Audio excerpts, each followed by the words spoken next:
U.S. sanctions against Rosneft and Lukoil, the European Union's refusal to purchase Russian gas until 2027, new restrictions on the banking sector of the Russian Federation, its shadow fleet, and for the first time, crypto platforms.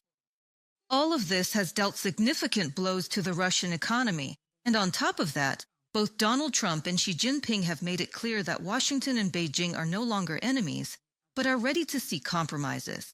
How is the Kremlin losing its levers of influence against the backdrop of all these events? Let's break it down.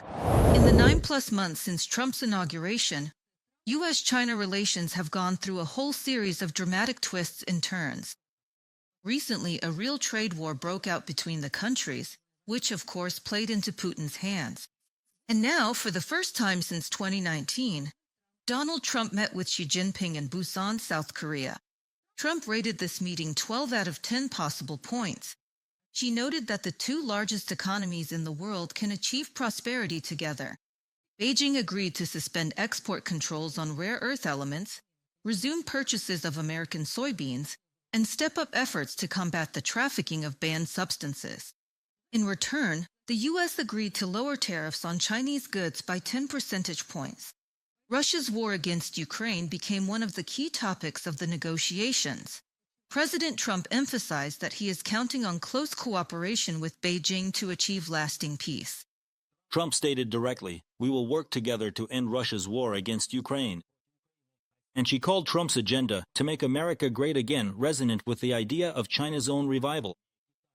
They are not enemies, they are partners. And for Moscow, this is a disaster. While Putin is launching missiles, real agreements about the future world order are being made without him.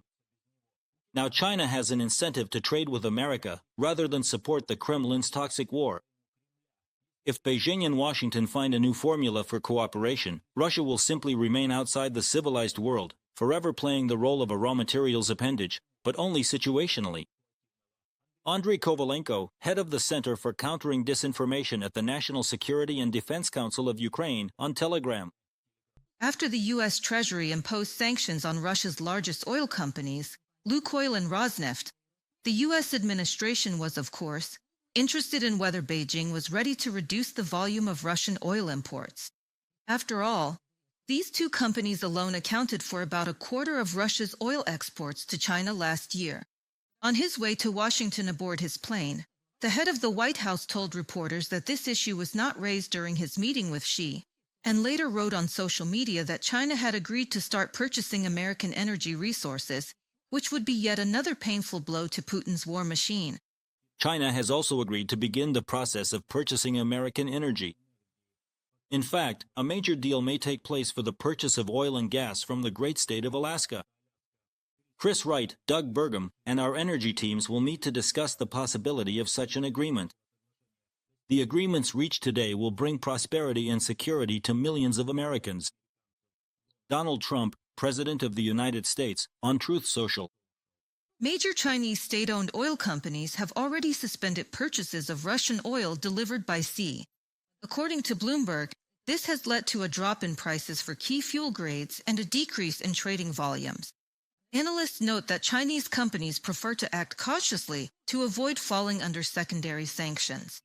And as a result, Moscow is losing both markets and revenue. The price of a key grade of Russian oil plummeted after Western sanctions forced Chinese refineries to cancel some of their purchases.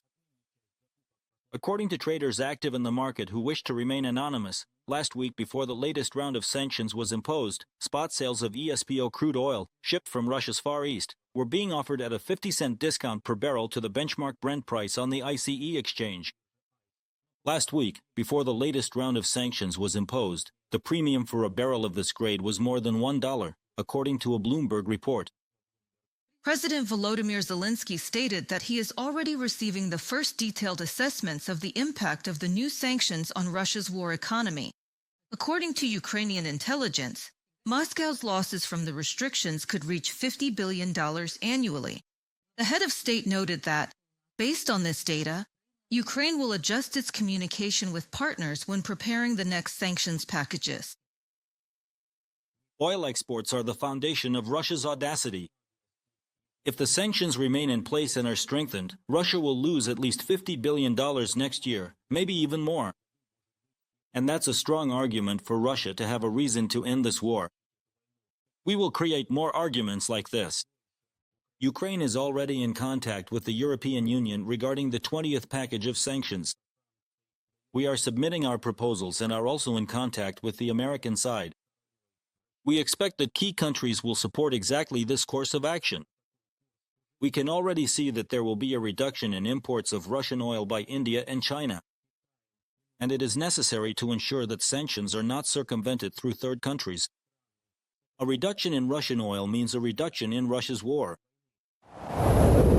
In Moscow, they closely watched the meeting between the leaders of the United States and China, realizing that the geopolitical landscape is changing rapidly. A rapprochement between Washington and Beijing will weaken the Kremlin's already limited influence in Eurasia. Moscow will simply end up on the sidelines of global politics. By the way, after the U.S. sanctions, not a single Indian oil refinery has placed new orders for Russian oil. Reuters reports that even previously ordered shipments from traders have been canceled. The Russian market reacted to this news instantly. 18 out of 24 sectors of the manufacturing industry have started sliding into recession. By the way, these sectors account for almost 80% of all goods produced in the country. The tightening of Western sanctions, which in October targeted Rosneft and Lukoil, companies that extract and export half of all Russian oil, could very well push the economy into the red. Entrepreneurs are expecting a deterioration of overall conditions, economic stagnation, a decline in consumer demand, and higher taxes. To fill the military budget starting in 2026, the government is once again raising VAT to 22% and is also preparing a radical tax reform for small businesses, which will strip 700,000 entrepreneurs of the simplified taxation system. From a publication by the Moscow Times. The only way to force the aggressor country to stop the war and address its internal problems is through systematic pressure, economic sanctions, and diplomatic isolation. Ukraine's partners must act as a united front, strengthening restrictions and closing all loopholes so that the Kremlin is left with no resources to continue its war against Ukraine.